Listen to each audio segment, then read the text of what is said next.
Good afternoon all of you. सगळ्यांना आवाज वगैरे येतोय क्लिअर? Good afternoon sir. येतोय सर. ओके.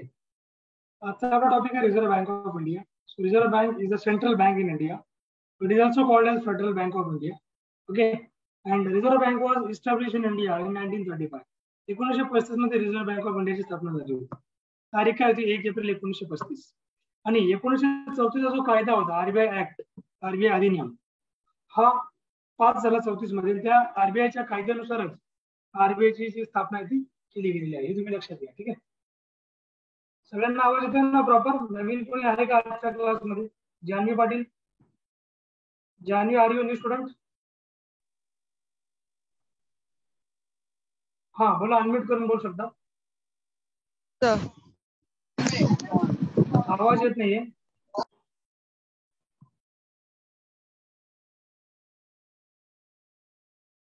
ठीक आहे.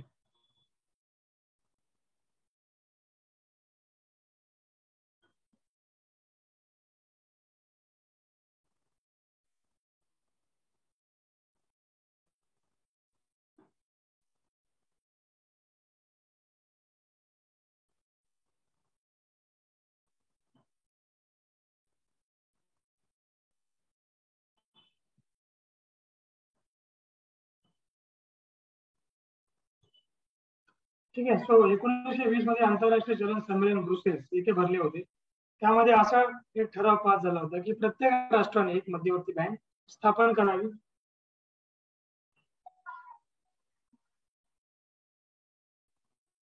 Just moment.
कशा प्रकारे हे पण आपण डिस्कस करणार आहोत.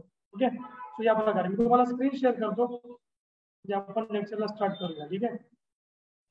ओके. आता बघा, रिझर्व्ह बँक ऑफ इंडिया. बघा, ज्या प्रकारे रिझर्व्ह बँक ऑफ इंडिया, जसं मी तुम्हाला मागे पण बोललो होतो की प्रत्येक देशामध्ये एक सेंट्रल बँक असते, मध्यवर्ती बँक असते. प्रत्येक देशाला, म्हणजे इंडिया असो दुसरा कोणताही कंट्री असो, प्रत्येक देशाला एक मध्यवर्ती. ठीक आहे. या मध्यवर्ती बँकेचं काम काय राहतं? सेंट्रल बँकेचं, त्याला सेंट्रल बँक म्हणतात.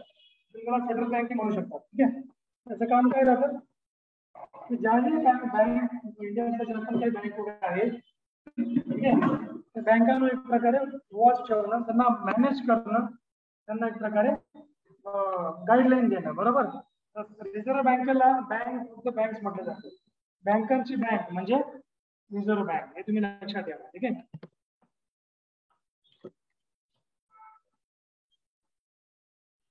बँकांची बँक म्हणजे काय? रिझर्व्ह बँक, हे तुम्ही लक्षात घ्यायचं. त्याबरोबर इथं तुम्हाला म्हटलेलं आहे 1920 मध्ये आंतरराष्ट्रीय चलन संमेलन ब्रुसेल्स येथे भरले होते. त्यामध्ये असा एक ठराव पास झाला की प्रत्येक राष्ट्राने एक मध्यवर्ती बँक स्थापन करावी. प्रत्येक राष्ट्राने एक मध्यवर्ती बँक स्थापन करावी. ठीक आहे. याबरोबर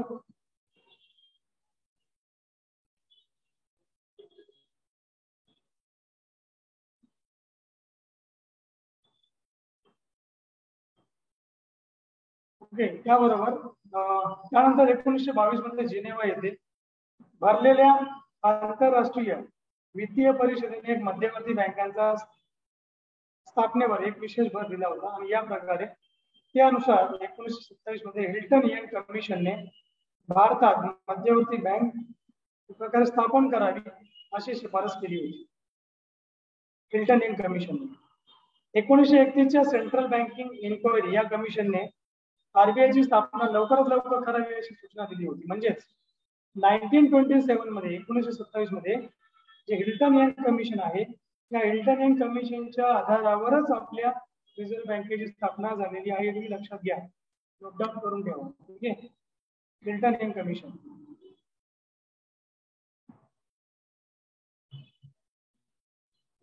एकोणीसशे 31च्या सेंट्रल बँकिंग इन्क्वायरी कमिशनने आरबीआयची स्थापना लवकरात लवकर करावी अशी सूचना केली होती. 1934 मध्ये अधिनियम संमत झाला आणि 1 एप्रिल 1935 रोजी आरबीआयची स्थापना करण्यात आली. 1 जानेवारी 1949 रोजी आरबीआयचे राष्ट्रीयकरण करण्यात आले. बरोबर. त्यानंतर आरबीआयचे पहिले governor sir Osborne Smith, colonel Smith, हे आरबीआयचे पहिले गव्हर्नर होते. कोण होते? सर ऑसबॉर्न स्मिथ हे पहिले गव्हर्नर बनले होते आरबीआयचे. पहिले ब्रिटिश गव्हर्नर होते. तर पहिले भारतीय गव्हर्नर कोण होते आरबीआयचे? सी.डी. देशमुख होते. तुम्ही लक्षात घ्या. बरं, मला सांगा आरबीआयचं मुख्यालय कुठे आहे? कोण सांगितलं? मुंबई सर. एक्झॅक्टली, मुंबई फोर्टला आरबीआयचं मुख्यालय आहे. आरबीआय ही भारताच्या अर्थ खात्याची जबाबदारी आहे. भारताचं पूर्ण अर्थ खातं हे आरबीआयवर डिपेंड आहे. आरबीआयवर बेस्ड आहे.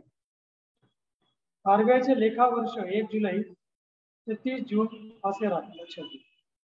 आरबीआयचं फायनान्शियल इयर काय आहे? लेखा वर्ष म्हणजे वित्त वर्ष. फायनान्शियल इयर 1 जुलै टू 30 जून ही असते. आरबीआयचे मुख्यालय मुंबई येथे आहे. तर मुंबई, कोलकाता, चेन्नई व दिल्ली येथे 4 स्थानिक मंडळे असून 22 विभागीय कार्यालये आहेत. यापैकी महाराष्ट्रात मुंबईला आहेत. नागपूर व बेलापूर, नवी मुंबई येथे 3 कार्यालये आहेत.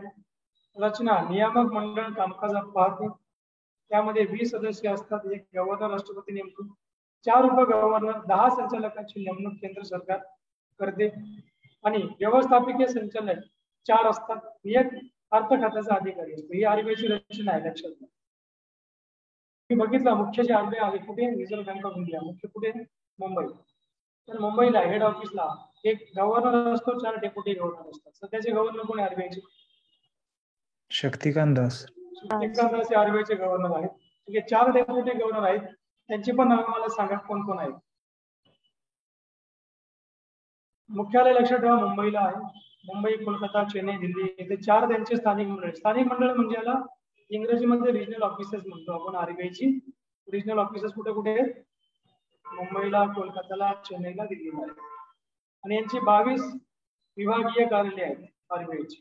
यामधून महाराष्ट्रात मुंबई, नागपूर व बेलापूर, नवी मुंबई येथे 3 कार्यालये आहेत. याची रचना बघा. नियामक मंडळ कामकाज पाहते यांचं. त्यामध्ये 20 सदस्य असतात. एक गव्हर्नर राष्ट्रपती नेमतो. 4 उपगव्हर्नर असतात. 10 नेमणूक केंद्र सरकार करते. 4 व्यवस्थापकीय संचालक व एक अर्थ खात्याचा अधिकारी असतो.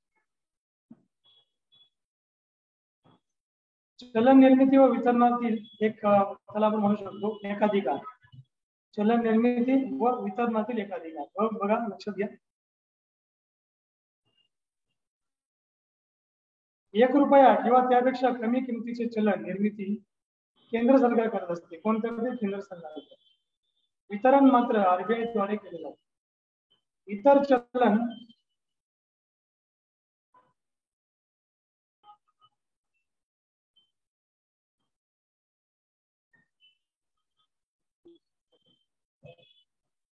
इतर सर्व चलन निर्मिती व वितरणाची जबाबदारी आरबीआयची आहे. 31 ऑक्टोबर 1957 पासून किमान राखीव निधी पद्धत सुरू करण्यात आली. यात 200 कोटींचा किमान राखीव निधी तारण म्हणून ठेवावा लागतो, ज्यामध्ये 115 कोटी रुपयांचा निधी सोन्याच्या स्वरूपात तर 85 कोटी रुपयांचा निधी हा विदेशी चलन किंवा अन्य प्रतिभूतीच्या स्वरूपामध्ये ठेवावा लागतो. ही आरबीआयची चलन व वितरणातील एक एकाधिकार आहे. तुम्ही बघितलं असेल 1 रुपयावर कोणाची सही नसते? वित्त मंत्रालयाची सही नसते, सचिवाची सही नसते वित्त मंत्रालयाची. आणि 1 रुपयाच्या पुढचे ज्या पण नोट असतात त्याच्यावर कोणाची सही नसते? त्याच्यावर आरबीआयच्या गव्हर्नरची सही नसते. परंतु आता 1 रुपयाची नोट बंद झाली, 5 रुपयाची पण नोट चालत नाही, 10 रुपयाची नोट आहे. ठीक आहे.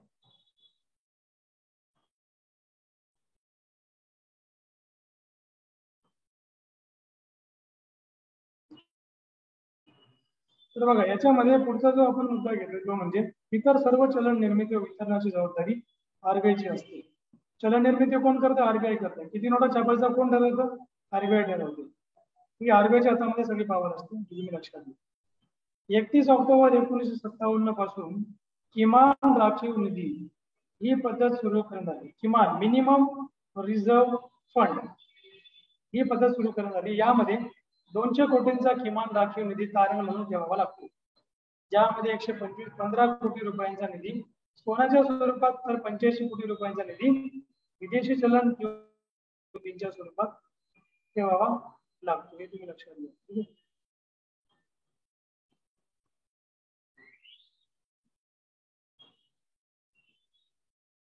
आरबीआयचे कार्य बघा.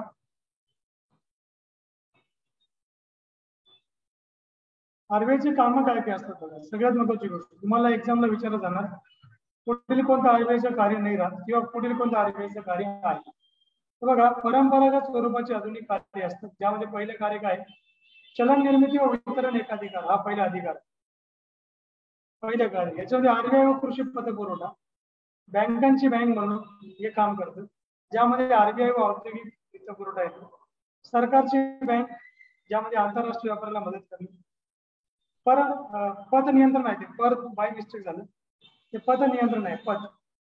पत नियंत्रण ज्याला आपण म्हणतो हुंडी बाजार योजना 1952 to 1970. विदेशी चलन रक्षक व विनिमय दर स्थिर ज्याला आपण म्हणतो आरबीआय विकास बँका यामध्ये समाशोधन गृह आणि 7 नंबरचा फंक्शन आहे सांख्यिकीय माहिती, ठीक आहे, संग्रहण व प्रसिद्धी करणे. स्टॅटिस्टिकल इन्फॉर्मेशन जे काही डेटा वगैरे असेल तो रिलीज करणे देखील आरबीआयचं कार्य असतं. 2 नंबर बँक आरबीआय बँक पण कार्य बघते. ठीक आहे.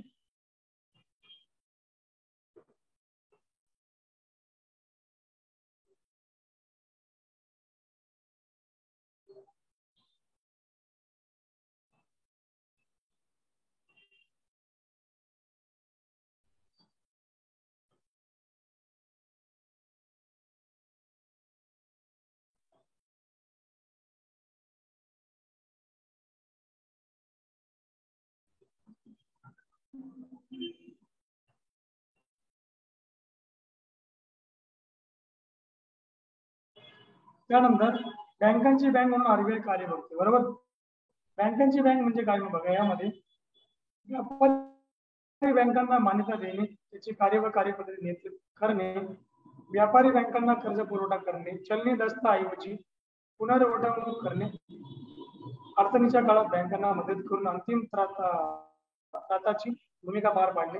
1950 ची गोरवाल समिती व 1954 च्या स्थाप समितीने बँकातील ठेवी संरक्षण देण्यासाठी ठेवी विमा महामंडळाची शिफारस केली होती. 1 जानेवारी 1962 ला ठेवी विमा महामंडळ स्थापन केले, जानेवारी 1971 ला पत हमी महामंडळाची स्थापना केली. 14 जानेवारी 1971 ला पत हमी महामंडळाची स्थापना केली गेली. पुन्हा हा पॉइंट रिपीट झाला. 14 जुलै 1978 ला ठेवी विमा व पत हमी महामंडळ प्रस्तुत आले. याचे मुख्यालय मुंबईला आहे. लक्षात घ्या, कुठे याचे मुख्यालय मुंबईला आहे.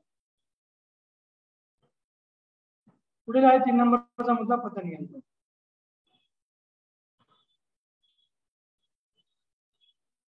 अर्थव्यवस्थेतील आर्थिक व्यवहारांच्या योग्य प्रमाणात पत निर्मिती व्हावी यासाठी पत नियंत्रण करण्यात आले.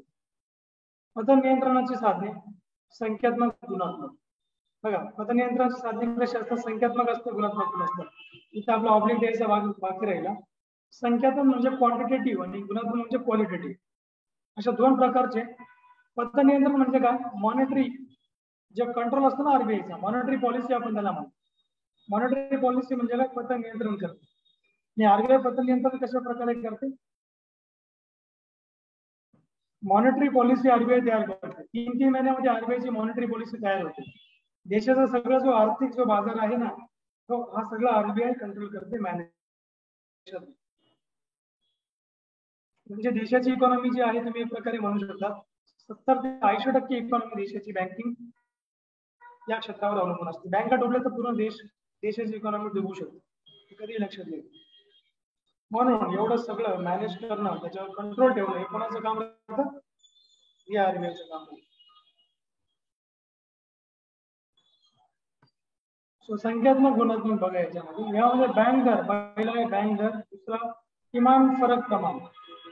हे जेवढे पण साधन आहेत ना, बँक दर, त्यानंतर खुल्या बाजारातील रोख्यांची खरेदी विक्री करणे. बरं, मला एक सांगा, तुम्हाला नॉईज जास्त येतोय का? फ्रॉम माय साइड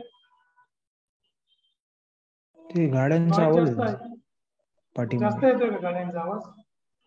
हॉर्न वाजतात, थोडे कमी येतात, मध्ये ऍक्च्युली मध्ये मी ना, जास्त. मी ऑफिस मध्ये होतो. ऑफिस मध्ये ऍक्च्युली इन्क्वायरी आली नाही, मॅडम इन्क्वायरी घेत आहे, त्याच्यामुळे मी इकडे आलो. सो त्यामुळे तो आवाज तुम्हाला येतो. ठीक आहे, मी एक काम करतो. ऑफिस मध्ये आहे ऍक्च्युली 2 कॅबिन आहेत. दुसऱ्या कॅबिनला जाऊन बसतो. मी क्लासरूम साईडला आलो, त्याच्यामुळे मग विंडो आहे ती तुटली वाऱ्याची, खूप जास्त वादळ आलं होतं. खास फुटला डायरेक्ट. खिडकी उघडी राहिली ना, ती आदळली होती. ठीक आहे, मी काम करतो. एकच मिनिट, मी जागा shift.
Okay, so here we are comfortable now. So noise होता तिकडे.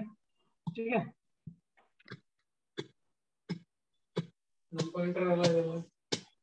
हा, म्यूट करा. स्वाती मॅडम, माईक म्यूट करा.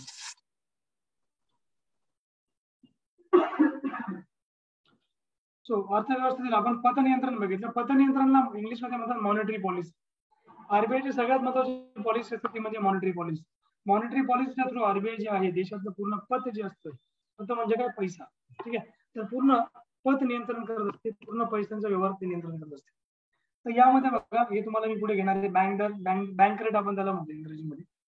किमान फरक प्रमाण, खुल्या बाजारातील रोख्यांची खरेदी विक्री, उपभोग्य पतपुरवठ्याचे नियंत्रण, त्यानंतर रोख राखीव निधी प्रमाण, याला आपण कॅश रिझर्व्ह रेशो सीआरआर असं म्हणतो. प्रत्ययाचे वाटप, त्यानंतर कायदेशीर रोखता प्रमाण एसएलआर, नैतिक समजावणी, त्यानंतर रेपो व्यवहार, त्यानंतर प्रत्यक्ष कारवाई, सो नियंत्रणात्मक आदेश आणि प्रसिद्धी. सो हे सगळे आहेत तुमचे पद नियंत्रणाचे साधन आरबीआयचे. ठीक आहे. आरबीआय या माध्यमातून काय करते, पद नियंत्रणाचं धोरण अंमलात आणत असते. ठीक आहे.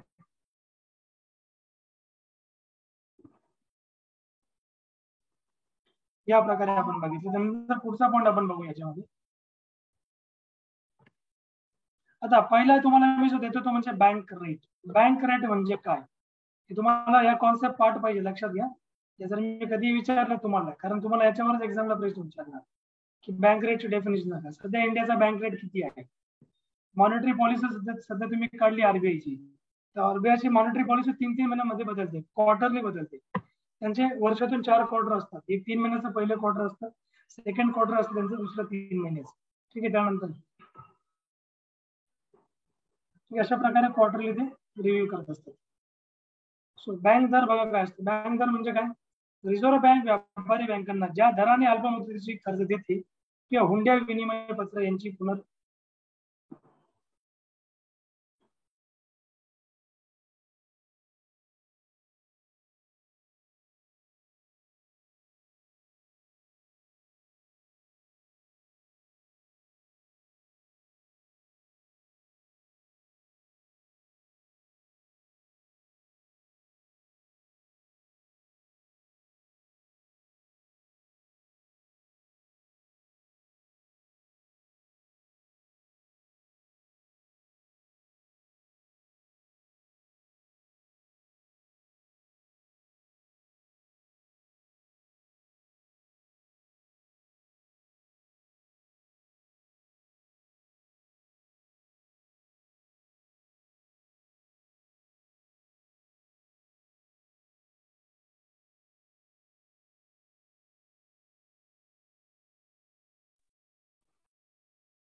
बँक दर म्हणजे काय बघा, रिझर्व्ह बँक व्यापारी बँकांना ज्या दराने अल्प मुदतीची कर्ज देते किंवा हुंड्या विनिमय पत्र यांची पुनर्वटवणूक करते असा दर होय. लक्षात घ्या. रिझर्व्ह बँक व्यापारी बँकांना ज्या दराने शॉर्ट टर्म लोन देते. आता रिझर्व्ह बघा, आता एखादी बँक आहे, समजा एसबीआय किंवा एसबीआय खूप मोठी बँक आहे. देना बँक, देना बँक जसं मागे आरबीआय त्यांना ब्लॅकलिस्ट वर ठेवलं, देना बँकला पूर्ण देना बँकला. ठीक आहे का, कारण देना बँकने इतकं कर्ज वाटलं त्यांच्या कस्टमर्सला की ते वसूलच नाही करू शकले, म्हणून ते ब्लॅकलिस्ट मध्ये चालली गेली. त्यांचा जो एनपीए होता तो वाढला होता. एनपीए म्हणजे काय, ज्याला आपण काय म्हणतो,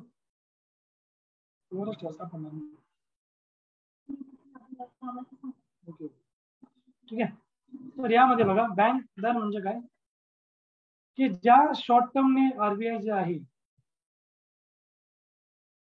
आरबीआय काय करते, रिझर्व्ह बँकेना कर्ज देत असते. म्हणजे समजा देना बँकला कर्ज लागते इमिजिएट. ठीक आहे. त्यांना समजा कस्टमरला लोन द्यायचंय, होम लोन द्यायचंय, कारण बँकेचा रिव्ह्यू कशावर असतो, लोनवर असतो. लोन जेवढं ते देणार, जेवढ्या लोकांचं अकाउंट ओपन करणार, तेवढे लोक त्यांच्याकडे ठेवी ठेवणार, कोणाकडे, बँकेकडे. आणि बँक त्या ठेवीचं काय करणार, बँक ठेवींचं काय करते, लोन स्वरूपामध्ये ते वाटणार.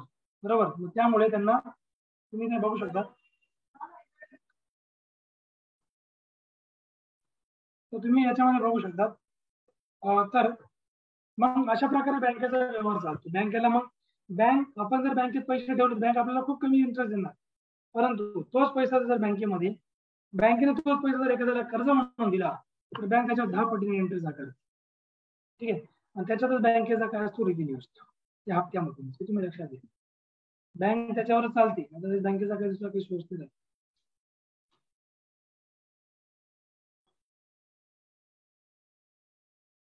ठीक आहे.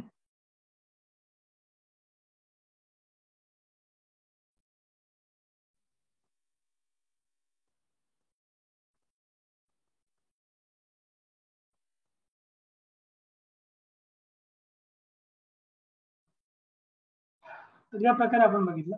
समजलं का बँक दर काय असतो? एखाद्या बँकेला कर्जाची गरज नसते तर आरबीआय कडे मागणार कर्ज. मग आरबीआय त्यांना शॉर्ट टर्म लोन देणार. शॉर्ट टर्म म्हणजे अल्प मुदतीचं कर्ज असतं. ठीक आहे, म्हणजे 1 वीक साठी देणार. म्हणजे समजा सोमवारी जर लोन इश्यू केलं आरबीआयने देना बँकेला, तर ते देना बँकला फ्रायडेला रिटर्न करायचे. मंडेला जर त्यांनी दिलं असेल तर सॅटर्डे संडे आरबीआयची वर्किंग नाही राहत. ठीक आहे, त्यामुळे 1 वीकचं ते लोन कन्सिडर करतात. शॉर्ट टर्म लोन त्याला बोलतात. कळालं? बँक दर कळाला का? हो सर. ठीक आहे, चलो नेक्स्ट आहे आपली रोख राखीव निधीचे प्रमाण, ज्याला आपण कॅश रिझर्व्ह रेशो म्हणतो. बघा, कॅश रिझर्व्ह रेशोचा अर्थ असा असतो बघा, रिझर्व्ह बँक कायदा कलम 42(1). रिझर्व्ह बँक ऍक्ट कधीचा आहे? 1934 आहे. रिझर्व्ह नुसार जो या रिझर्व्ह बँकेचा कायद्याचा कलम 42(1) यामध्ये अनुसूचित व्यापारी बँकांना आपल्या जवळील ठेवीचा काही निश्चित भाग एक रिझर्व्ह बँकेत ठेवावा लागतो. ठीक आहे, आणि त्यास रोख राखीव निधीचे प्रमाण असे म्हणतात. म्हणजे समजा फॉर एक्झाम्पल, आता समजा रिझर्व्ह बँक ऑफ इंडिया आहे, ही तर मोठी बँक आहे.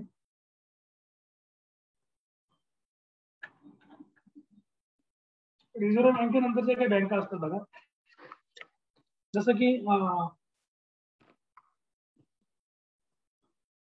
बँक ऑफ बडोदा आहे, बँक ऑफ महाराष्ट्र आहे, बँक ऑफ कॅनडा आहे. या बँका आहेत. या बँका जर सपोज इन केस यांनी जर खूप चांगले इन्कम वगैरे कमवलं यांच्या इंटरेस्ट, ठीक आहे, याच्यातून काय असतं बघा, यांच्याजवळ ज्या काही ठेवी येतात ना कस्टमर या बँकांकडे, ज्याही बँका आहेत, आरबीआय ते मोठी बँक आहे, ज्याही कमर्शियल बँक्स आहेत, कमर्शियल म्हणजे व्यापारी बँक, या व्यापारी बँकांकडे जे पण यांचे कस्टमर, ठीक आहे, यांचे कस्टमर ज्या पण ठेवी ठेवणार तर ठेवीनुसार काय होणार, मग आरबीआय जो आहे, आरबीआय कडे त्यांच्यातून काही ठेवी आरबीआय कडे राखीव म्हणून ठेवण्यात येतील. काही ठेवी लक्षात घ्या. समजा आता आरबीआय नाही, देना बँक आहे. देना बँककडे जर समजा असं झालं की 5,000 करोड रुपये देना बँककडे आलेले आहेत, तर देना बँक काय करणार, याच्यातून काही ठेवी आरबीआय कडे ठेवणार, काही त्यांच्या सुद्धा कडे ठेवणार. हे तुम्ही लक्षात घ्या. हे का असतं माहिती आहे का, इन केस फ्युचरमध्ये ती बँक जर कधी डुबली, देना बँक, तर लोक पैसे मागायला कुठं जातील, आरबीआय त्यावेळेस त्या लोकांचे पैसे रिफंड करतात. तुम्ही लक्षात घ्या. त्याच्यामुळे ठेवी ज्या असतात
बँक दर रोख राखीव निधीचे प्रमाण आपण बघितलं. वैधानिक, हा हे तुम्हाला मी सांगितलं की काही रक्कम आरबीआय कडे या व्यापारी बँकांना ठेवावी लागते.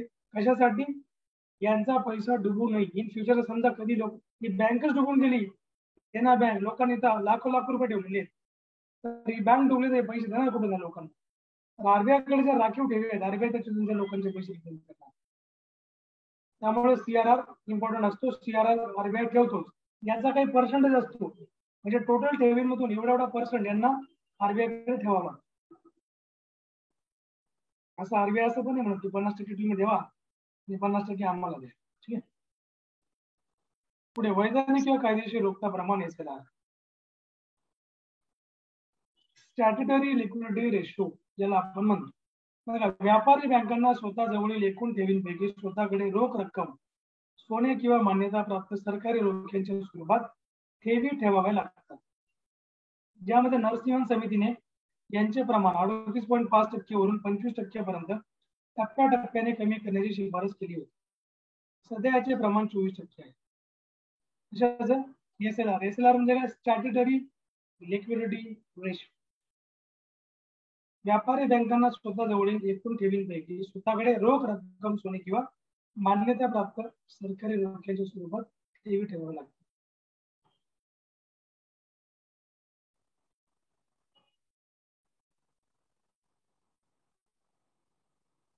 नरसिंह समितीने यांचे प्रमाण 38.5% वरून 25% टप्प्याटप्प्याने कमी करण्याची शिफारस केली होती. सध्या याचे प्रमाण 24% एवढं आहे. ठीक आहे.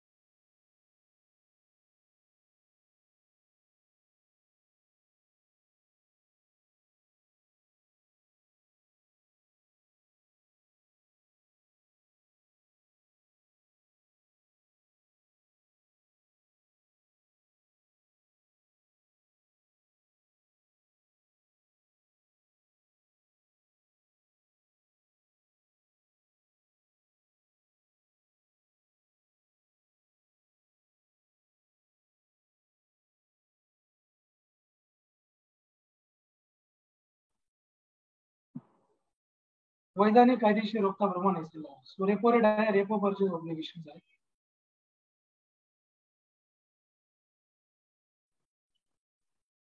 बघा, एसएलआर तुम्हाला समजला? एसएलआर काय असतो? एसएलआर हा पैशाच्या स्वरूपात नाही. बघा, कॅश रिझर्व्ह रेशो व्यापारी बँकांना पैशाच्या स्वरूपामध्ये रिझर्व्ह बँकेकडे ठेवावा लागतो ऍज अ सिक्युरिटी. आणि एसएलआर काय असतो? बघा, हा सीआरआर झाला पैशाच्या स्वरूपामध्ये. एसएलआर म्हणजे काय? Statutory liquidity ratio. याचा अर्थ काय होतो? हा सोने किंवा मान्यताप्राप्त सरकारी रोख्यांच्या स्वरूपात ठेवी म्हणून ठेवावा लागतो याला. ठीक आहे, तुम्ही लक्षात घ्या. म्हणजे याचं प्रमाण किती आहे? 38.5%. म्हणजे 38.5%वरून 25% पर्यंत टप्प्याटप्प्याने कमी करण्याची शिफारस केली गेली. तुम्ही लक्षात ठेवा. ठीक आहे.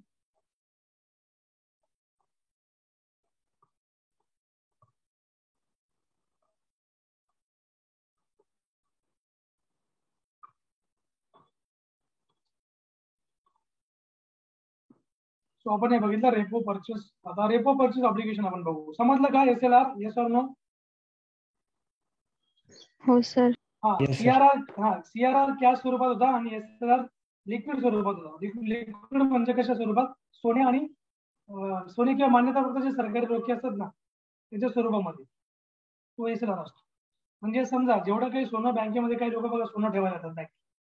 ठीक आहे, मग त्याच्यातून पण काही भाग सोन्याचा त्या बँकेला आरबीआय कडे ठेवावा लागतो रिझर्व्ह म्हणून. सगळं सोनं ते बँक आपल्याकडे ठेवू शकत नाही, उद्या डुबलं तर. बरोबर. त्यामुळे रेपो दर, रेपो रिपर्चेस ऑब्लिगेशन, ज्या दराने व्यापारी बँका रिझर्व्ह बँकेकडून अल्पकालिक रकमा घेतात त्यास रेपो दर असे म्हणतात. जसं मी तुम्हाला सांगितलं ना इथे बँक दर, तसा हा रेपो दर असतो. बघा, थोडासा वेगळा आहे. हा रिझर्व्ह बँक काय करतं? अल्प मुदतीचे कर्ज देतं. कशाला? व्यापारी बँकांना. त्याला म्हणतात बँक दर. बरोबर. आता रेपो दर म्हणजे काय? रेपो दर म्हणजे ओव्हरनाईट म्हणतात त्याला. Overnight loan which is given to the commercial banks by the reserve bank of India.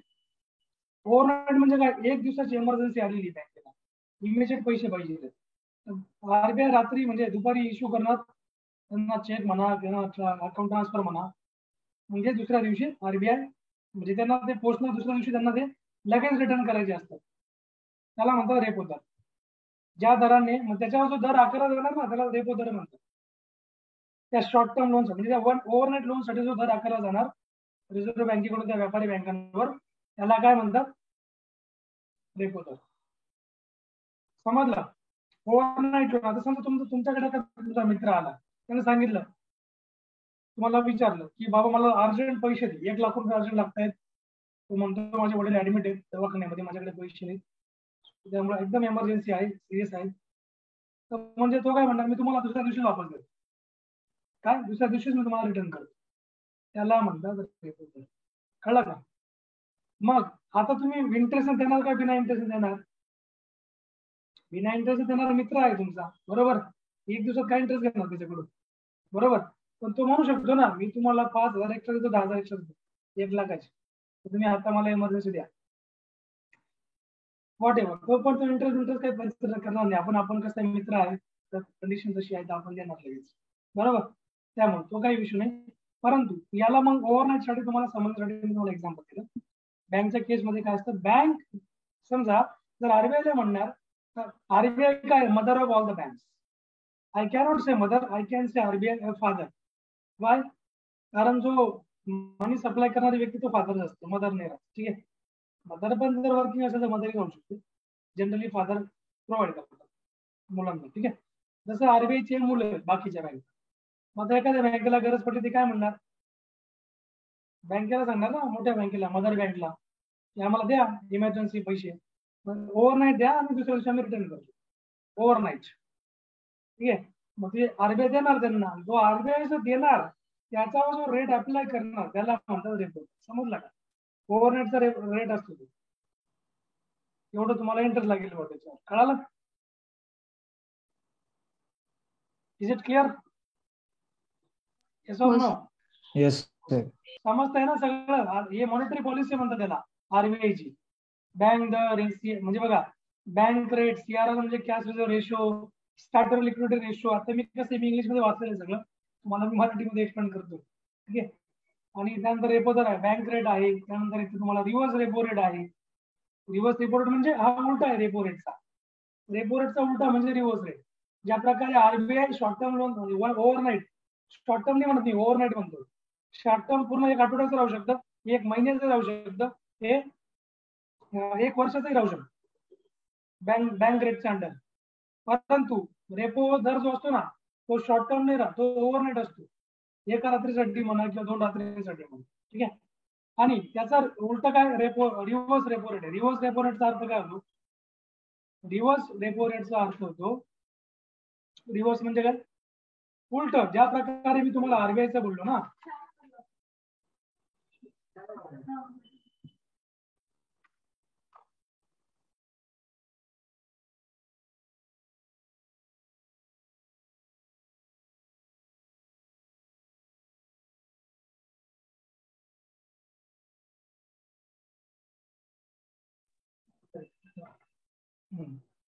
ठीक आहे. तो इथपर्यंत तुम्हाला कळालं, रिव्हर्स रेपो रेट म्हणजे काय, उलट करा आहे.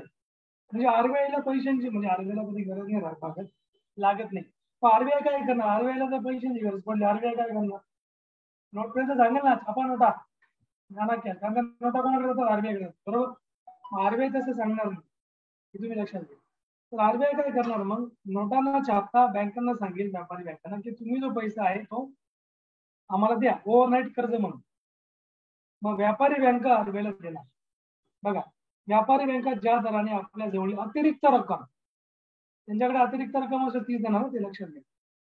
आता समजा एक लक्षात घ्या, गव्हर्नमेंट ऑफ इंडियाला कर्जाची गरज पडली, गव्हर्नमेंट ऑफ इंडिया कोणाकडे मागणार, आपल्याला कॉल करणार का मोदी, पैसे द्या आम्हाला, करणार का नाही करणार, बरोबर. गव्हर्नमेंट ऑफ इंडियाला लोनची गरज आहे, गव्हर्नमेंट कोणाकडे मागतं, आरबीआय कडे मागतं.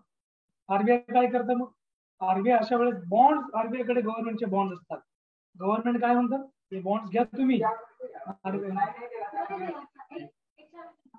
तर गव्हर्नमेंट ऑफ इंडिया काय करतं, गव्हर्नमेंट ऑफ इंडियाकडे बॉन्ड्स आहेत, गव्हर्नमेंट ऑफ इंडिया ते बॉन्ड्स कोणाला विकणार, आरबीआयला देणार. सांगणार आम्हाला 1,00,000 करोड रुपये द्या. आरबीआय ते बॉन्ड काय करणार, मार्केटमध्ये इश्यू करणार. ठीक आहे. ते जे बॉन्ड्स जो कोणी घेणार मार्केटमध्ये, जे मोठे मोठे लोक, त्याच्याकडून आरबीआय काय करणार, पैसे घेणार, तो ऍज अ लोन म्हणून आरबीआय कोणाला देणार, गव्हर्नमेंटला देणार. मग अशा वेळेस आरबीआय व्यापारी बँकांकडून देखील घेऊ शकते पैसा ओव्हरनाईट साठी, त्याला म्हणतात रिव्हर्स रेपो दर. आरबीआयला काय कधी पैशांची गरज नाही पडत, गव्हर्नमेंटला पडत. गव्हर्नमेंटचा बँक हा आरबीआय असतो. ठीक आहे. आरबीआय पण खाली करत होत चालली आहोत. समजला? हो सर. कॉन्सेप्ट इम्पॉर्टंट आहेत, त्यामुळे तुम्हाला समजणं गरजेचं आहे. कारण या मी ज्या प्रकारे तुम्हाला लेमॅन, मी इंग्लिश मध्ये वाचले, लिटरली सांगतो, मराठीत वाचत नाही कॉन्सेप्ट, ठीक आहे, पण तुम्हाला मी एक्सप्लेन करून देतोय. ठीक आहे. त्यानंतर संख्यात्मक साधने पथचलनाचा आकार ठरवितात, तर गुणात्मक साधने पथचलनाची दिशा ठरवतात.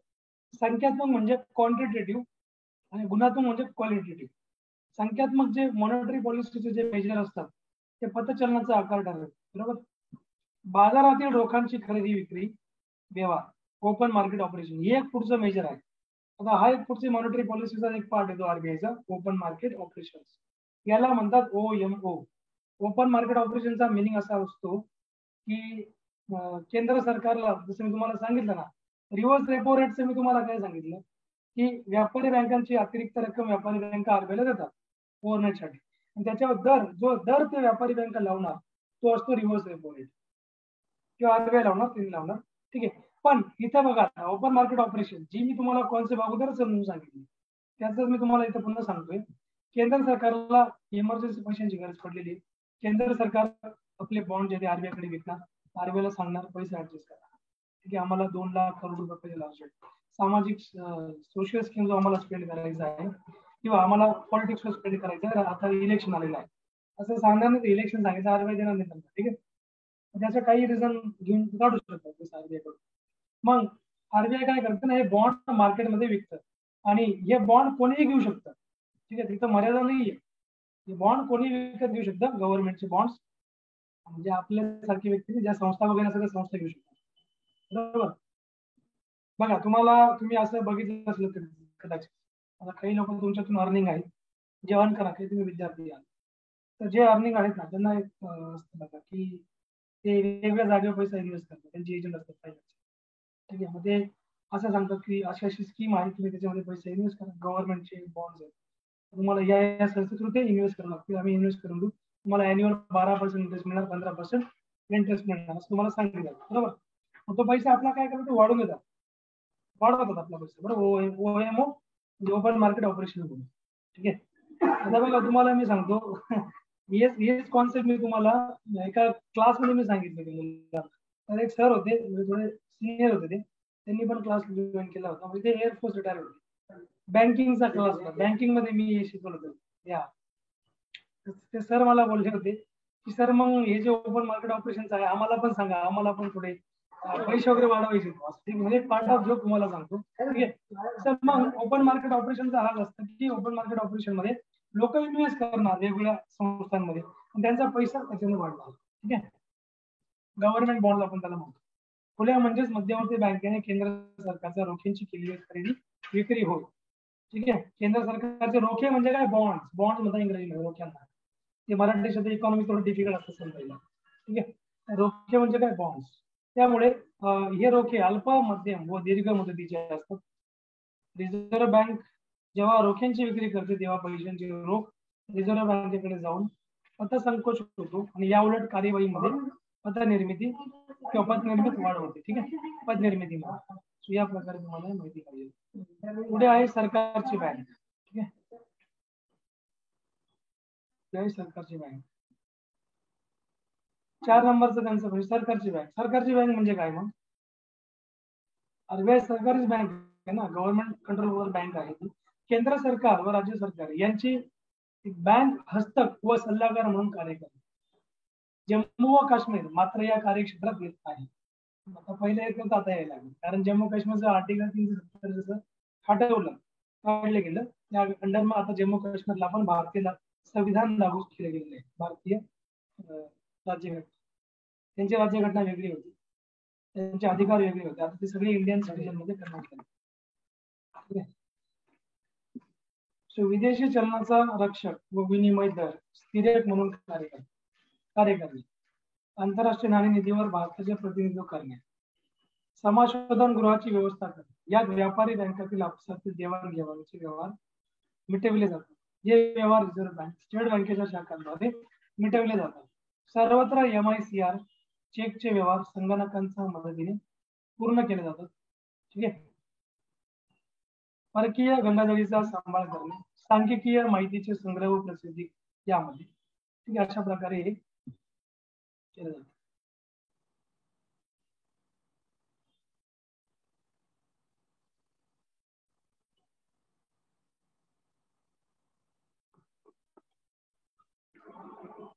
साप्ताहिक स्टॅटिस्टिकल सप्लिमेंट आपल्याला म्हणतो मासिक, म्हणजे स्टॅटिस्टिकल सप्लिमेंट थोडं वेगळं आलं. साप्ताहिक वगैरे आरबीआय आपलं पब्लिश करत असते, ठीक आहे. स्टॅटिस्टिकल सप्लिमेंट त्याला म्हणतात इंग्रजीमध्ये साप्ताहिकला. मासिक पण आरबीआयचा पब्लिश होत असतं. आरबीआय बुलेटिन नावाचं एक आरबीआयची वेबसाईट आहे, बघा तुम्हाला गुगल म्हणून जाईल. क्रेडिट इन्फॉर्मेशन रिव्ह्यू हे पब्लिश करते आरबीआय. त्रैमासिक त्याला बँकिंग स्टॅटिस्टिक्स होतात, ते पण ते इश्यू करते.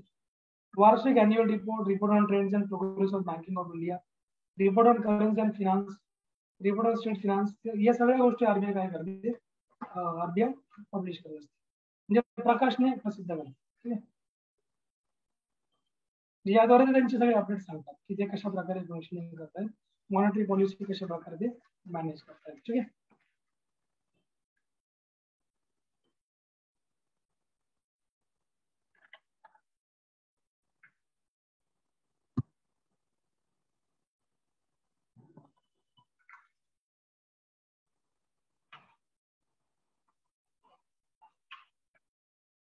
सरकारचे मुद्रा विषयक आणि वित्तीय धोरण, पैशाचा पुरवठा व नियंत्रण या विषयीचे आरबीआयचे धोरण म्हणजे वित्तीय धोरण होय. हे धोरण प्रामुख्याने मुद्रेच्या पुरवठ्याशी संबंधित असते. 1952 पासून उद्दिष्टे, आर्थिक विकासाचा वेग, भाववाढीवर नियंत्रण ठेवण्यासाठी आवश्यक प्रयत्न करणे, 1958 पासून दीर्घकालीन वित्तीय धोरणाचा अवलंब करण्यात येत आहे याच्यामध्ये, ठीक आहे.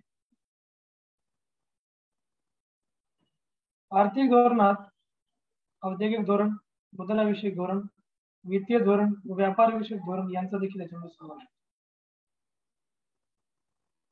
भारताची चलन नीती आरबीआय केंद्रीय अर्थ खात्याच्या मार्गदर्शनाखाली जाहीर केली जाते. पैसा पुरवठ्याचा तेथीचा कालखंड ऑक्टोबर ते मे हा होय. आरबीआयने बँकिंग क्षेत्र विकासासाठी सुरू केलेल्या काही संस्था आहेत. आरबीआयचे कर्मचारी प्रशिक्षण महाविद्यालय, बँक म्हणजे बँकिंग ट्रेनिंग कॉलेज मुंबई 1955 त्यांनी सुरू केले RBI. Institute of bank management Mumbai. आता बघा institute of bank management Mumbai काय हे आपण थोडंसं डिस्कस करूया, ठीक आहे. याची स्थापना बघा कॉलेज ऑफ ऍग्रिकल्चर बँकिंग, हे पण कुठे पुण्याला आहे. याची स्थापना 1969. बँकर स्टाफ कॉलेज चेन्नईला आहे. National institute of bank management Pune, म्हणजे या बँकिंगच्या संस्था आरबीआयने ओपन केल्या आहेत. Indira Gandhi institute for development research Goregaon Mumbai, या संस्थांमधून बँक कर्मचाऱ्यांना नाविन्यपूर्ण प्रशिक्षण देण्यात येते. आरबीआयने बँकिंग क्षेत्रात तंत्रज्ञान विकासाच्या दृष्टीने बँकिंग तंत्रज्ञान विकास व संशोधन संस्था हैदराबाद येथे 1996 ला सुरू केली. ही संस्था सराफ समितीच्या शिफारशीनुसार स्थापन करण्यात आली. माहिती तंत्रज्ञानामध्ये रिझर्व्ह बँक, वित्तीय संस्था, व्यापार बँकांना प्रशिक्षण, संशोधन, तज्ञ सल्ला व मार्गदर्शन या सेवा पुरविणे या मुख्य उद्देशाने ही संस्था स्थापन करण्यात आली आहे. बँकिंग क्षेत्रासाठी वेगवेगळी पॅकेजेस व सॉफ्टवेअर विकसित करण्याचे कार्य या संस्थेवर सोपवण्यात आले. इंटरनेट वेबसाईट आहे internet website of RBI.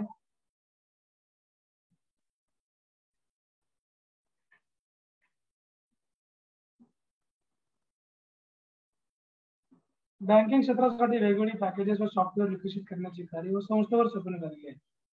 Internet website of RBI. Reserve बँकेने 17 सप्टेंबर 1996 पासून आपली स्वतंत्र वेबसाईट सुरू केली आहे. रिझर्व्ह बँकेने आपल्या 1996-97 वार्षिक अहवालात बँक रेटची व्याप्ती वाढवून तो संदर्भ दर रेफरन्स रेट दाखवलेला आहे. चलन व्यवस्थेचे नियम अधिक परिणामकारक करण्यासाठी या संदर्भ दराचा उपयोग होत आहे. रिझर्व्ह बँकेने बँक ग्राहकांच्या तक्रारीची चौकशी करण्यासाठी 14 जून 1995 पासून देशातील 15 शहरात सुरू केलेली व्यवस्था म्हणजे बँकिंग लोकपाल योजना. बँकिंग लोकपाल योजना, ठीक आहे. या प्रकारे आरबीआयचे आधुनिक कार्य आपण बघूया. मॉडर्न फंक्शन आरबीआयचे काय काय. आरबीआयचे जे मॉडर्न फंक्शन आहेत यामध्ये पहिला तो कृषी विषयक, कृषी पतपुरवठा विभाग स्थापन करणे, म्हणजे याची स्थापना आरबीआयने केली होती 1935 मध्ये. एसबीआयची निर्मिती आरबीआयने केली 1955 मध्ये. अग्रक्रम क्षेत्र योजना 1974 मध्ये. कृषी पुनर्वित महामंडळ 1963 मध्ये. आरआरबीची स्थापना, आरआरबी म्हणजे काय, रिजनल रुरल बँक, याची स्थापना आरबीआयने केली 2 ऑक्टोबर 1975 मध्ये. नाबार्ड म्हणजे NABARD, नाबार्ड म्हणजे National Bank for Agriculture Rural Development. नाबार्डची स्थापना केली 12 जुलै 1982 मध्ये. हे कृषी विषयक आरबीआयचे आधुनिक धोरण आहे. त्याबरोबर औद्योगिक वित्त पुरवठ्यासाठी पण आरबीआयची काही धोरणे आहेत, तुम्ही ते बघू शकता.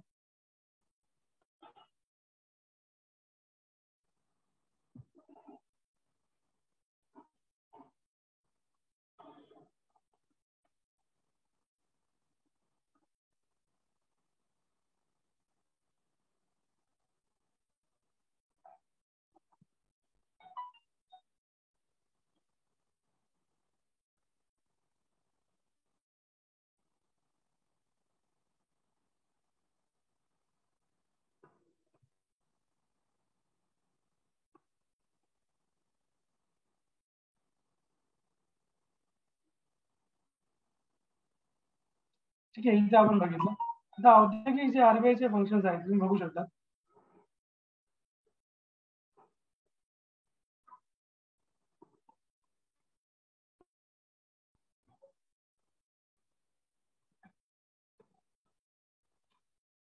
सो बघा, औद्योगिक वित्त पुरवठ्यासाठी आरबीआयचे बघा कोणते कोणते कार्य आहे. IFCI ची स्थापना आरबीआयने केली 1948 मध्ये. SFC ची स्थापना आरबीआयने केली 1951 मध्ये. ICICI बँकेची स्थापना 1955 मध्ये. UTI बँकेची स्थापना 1964 मध्ये. IDBI ची स्थापना 1960 मध्ये. हुंडी बाजारची स्थापना 1952. 1970 ला मॉडर्नाइज व्हर्जन आलं होतं. एक्झिम बँकेची स्थापना, एक्झिम बँक म्हणजे इम्पोर्ट एक्सपोर्ट बँक, 1982 मध्ये. सिडबीची स्थापना 1989 ला. म्हणजे या कार्यास सुरुवात एप्रिल 1990 झाली सिडबीची. आता बँकांचे राष्ट्रीयकरण. चला आरबीआयचं बघा, मला एक सांगा, आरबीआयचं राष्ट्रीयकरण केव्हा झालं, कोणी सांगू शकतं का? 1949. 1949. 1991. 1949 बरोबर सांगतो. 1949 आन्सर. 1 जानेवारी 1949. 1 जानेवारी 1949 ला आरबीआयची स्थापना झालेली आहे. ठीक आहे.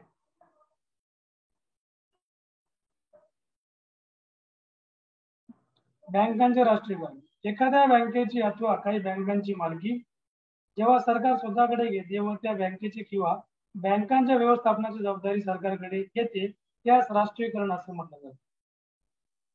बघा म्हणजे काय, गव्हर्नमेंट म्हणजे जेव्हा private entity gets converted into government, that is called as nationalization process. जेव्हा एखादी खासगी बँक ही गव्हर्नमेंट बँक बनते किंवा एखाद्या खासगी बँक मध्ये मोर दॅन 50% पेक्षा जास्त शेअर गव्हर्नमेंट घेते, त्यावेळेस ती बँक गव्हर्नमेंट बँकेच्या अंडर चालली जाते.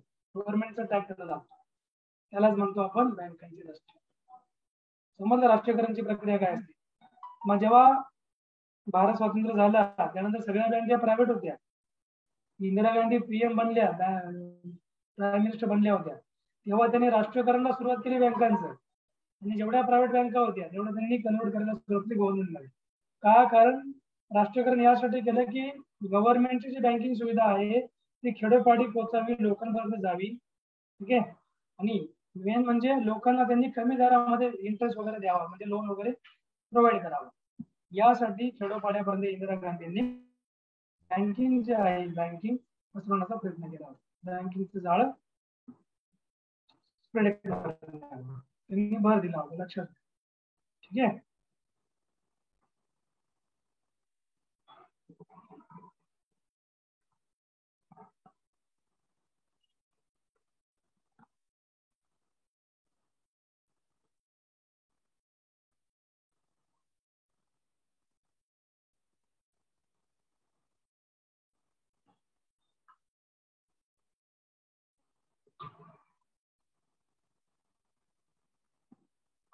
चला पुढचं आपण घेऊया. आता पुढे आहे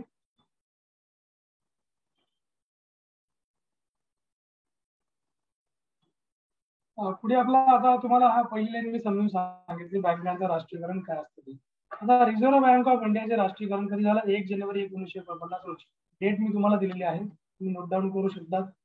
ओके. त्यानंतर 1 जुलै 1955 रोजी इम्पेरियल बँकेचे राष्ट्रीयकरण करून स्टेट बँक ऑफ इंडियाची SBI ची निर्मिती करण्यात आली. बघा स्टेट बँक ऑफ इंडिया ना, पहिले तुम्हाला सांगतो याचा जुना इतिहास आहे.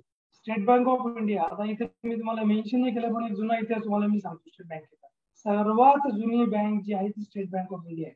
कसं बघा, पहिले 3 बँका होत्या भारतामध्ये ब्रिटिशांच्या काळामध्ये. बँक ऑफ, त्यांना बीबीएम म्हणतात, bank of Bombay, bank of Bengal, bank of Madras, BBM. Short form लक्षात घ्यायचं बीबीएम. ब्लॅकबेरी मेसेंजर नाही, बीबीएम म्हणजे हा, तसं पण लक्षात ठेवू शकता तुम्ही. Bank of Bengal, bank of Bombay, bank of Madras, या 3 बँका होत्या. 1921 ला या तिघा बँकांचं विलिनीकरण केलं गेलं आणि यांच्यापासून एक इम्पेरियल बँक त्यांनी तयार केली ब्रिटिशांनी. इम्पेरियल बँक ही सेंट्रलाइज त्यांनी करून टाकली होती. ठीक आहे. इम्पेरियल बँकेचा नंतर 1955 ला इंडियाला जेव्हा स्वातंत्र्य मिळालं 47 मध्ये, तर 1955 ला गव्हर्नमेंट ऑफ इंडियाने या इम्पेरियल बँकेचं नाव ठेवलं तर SBI, state bank of India.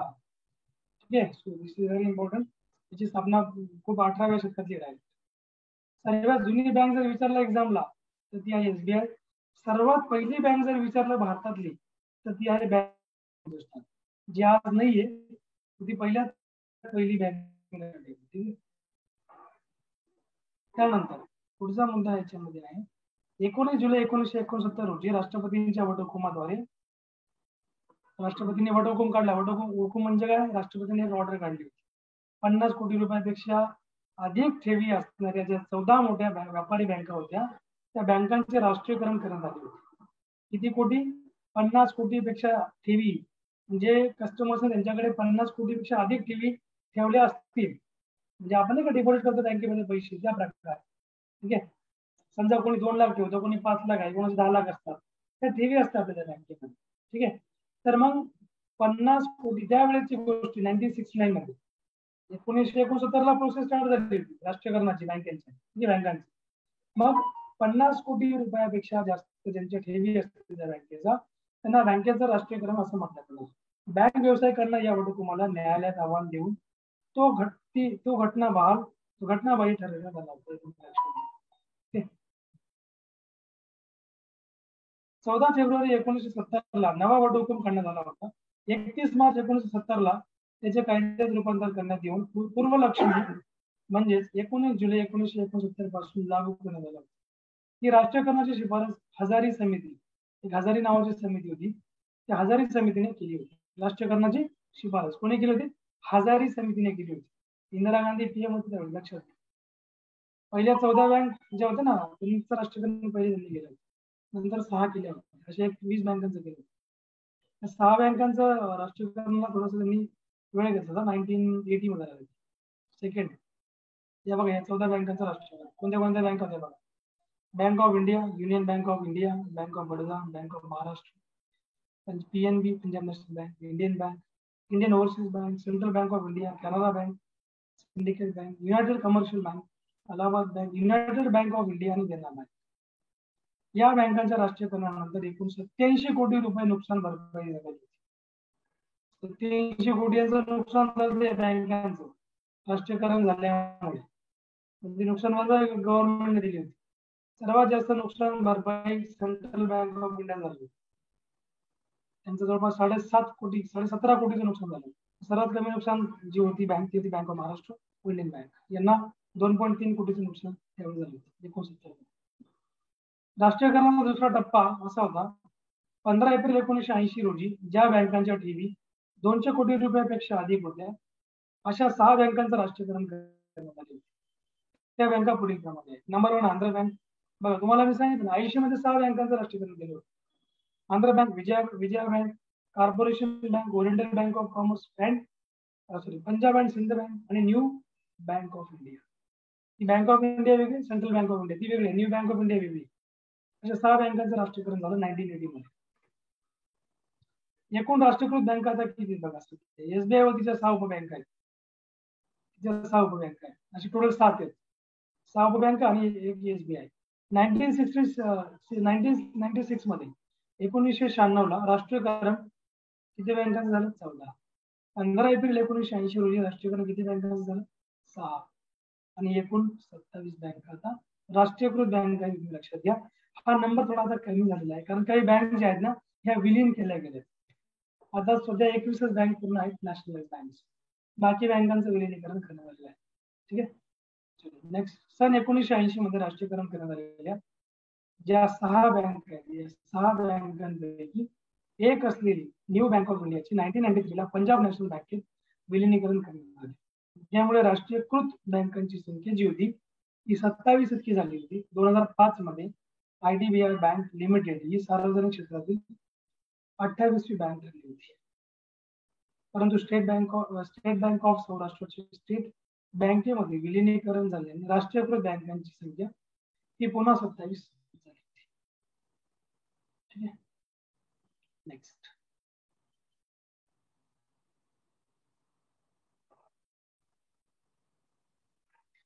हा टॉपिक जो आहे आपण पुढच्या क्लासला घेऊया. भारतीय बँकिंग क्षेत्राचा विकास नवीन टॉपिक आहे. पुढील क्लासला आपण घेऊया याला. काही तुम्हाला क्वेरी डाऊट्स असतील तर नक्कीच विचारा. समजलं काही पर्यंत सगळ्यांना? नेहा, नीरज, प्रज्वल, प्रियंका, सान्वी, हो सर. हो सर. विश्वनाथ सर. ठीक आहे. तुम्हाला मी याच्या पीपीटी जे आहे त्या शेअर करून देतो. तुम्ही आज एनी हाऊ थोडा बिझी होतो आज, सॉरी फॉर दॅट. तुम्हाला संध्याकाळी 6 वाजेपर्यंत मी शेअर. ठीक आहे. मॉर्निंगचं पण हिस्ट्रीची तुम्हाला शेअर करतो पीपीटी, हे पण तुम्हाला मी शेअर करतो. चालेल?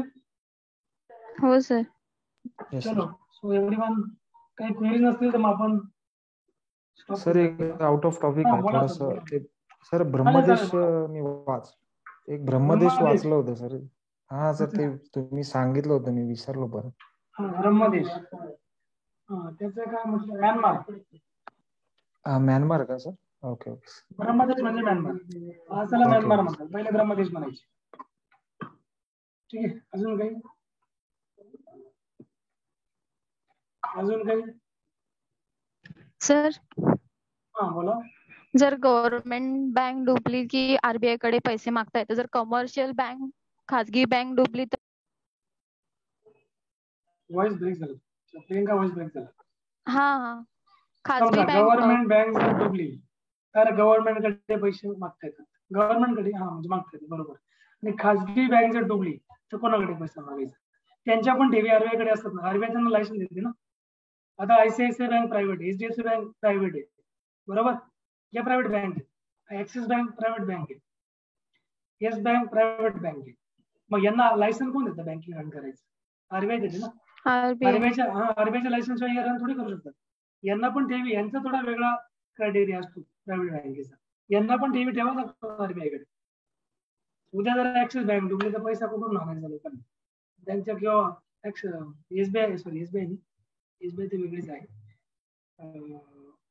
ICICI बँक डुबली तर मग पैसा कुठून आणणार लोक? म्हणजे कुठून मागणार पैसा? त्यामुळे आरबीआय त्यासाठी हे असतं आणि आरबीआयने त्यांना लायसन दिलं असतं. ठीक आहे.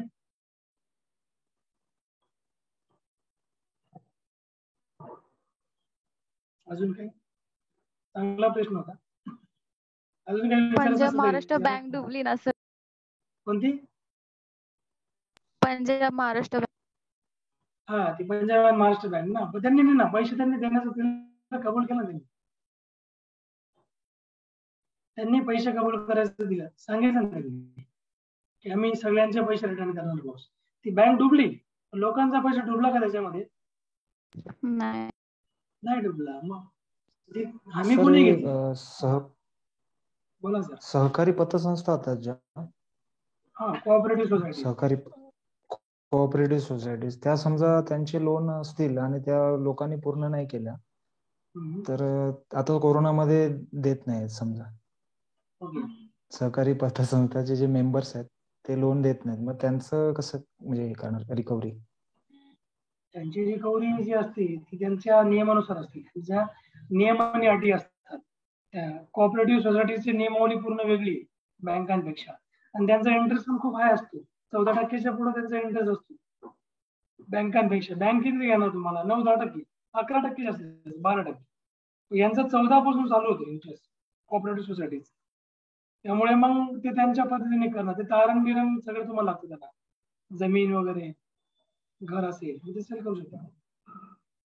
सर ते नाही विचारत आहे मी, जसं की तुम्ही बोलला होता की बँक जर खाजगी बँक आहे किंवा व्यापारी बँक आहे त्यांचे लोन डुबले तर त्याला बॅकअपला आरबीआय आहे. हो बरोबर. तर ह्याला बॅकअप यांचा बॅकअपला कोणी असेल? हा हा बघा हे डुबलं तर याला काही म्हणजे रिस्पॉन्सिबिलिटी नाही राहत तशी.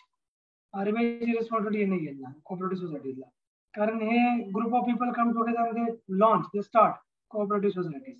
त्यांना तो पैसा त्यांचा स्वतः पर्सनल असतो पैसा कोऑपरेटिव्ह सोसायटी वाल्यांचा, तो आरबीआय कडे जात नाही. मग त्यांची नियमावली त्या अकॉर्डिंग वेगळी राहते. जसं फायनान्स असतात ना, फायनान्स देणारे, जसं मुथूट फायनान्स नाव आहे किंवा काय अजून फायनान्सचे नाव असतात, फायनान्स बजाज फायनान्स आहे, तसंच यांचं पण राहतं. मग ते त्यांच्या कंडिशन असतात ना, त्यांच्या कंडिशन हार्ड असतात. त्यांची तुम्हाला ते कोणती तुमच्याकडे वस्तू असल्याशिवाय तुम्हाला देणार नाही ना. ते तुमच्या वस्तूवर ताबा ठेवतो डायरेक्ट. असं की समजा तुमचं मध्ये एक तर घर तारण द्यावं लागेल त्यांना, एक तर जमीन तारण द्यावं लागेल, आणि त्या प्रमाणातच ते लोन देणार. जास्त लोन नाही देणार. जेवढं तुमच्या जमिनीची व्हॅल्यू किंवा समजा असेल त्या अकॉर्डिंग तेवढी ती प्रॉपर्टी त्या घेणार, जास्त लोन देणार. समजा 1 कोटीचं लोन करायचंय, मग 1 कोटीचं लोन तशी प्रॉपर्टी त्यांना द्यावं लागेल, दाखवावं लागेल. असं कोऑपरेटिव्ह सोसायटीचं लोन करणारी व्यक्ती म्हणजे 14% इंटरेस्ट कोण भरणार? ती व्यक्ती पण थोडी मोठीच असेल, त्याच्याकडे काहीतरी असेलच.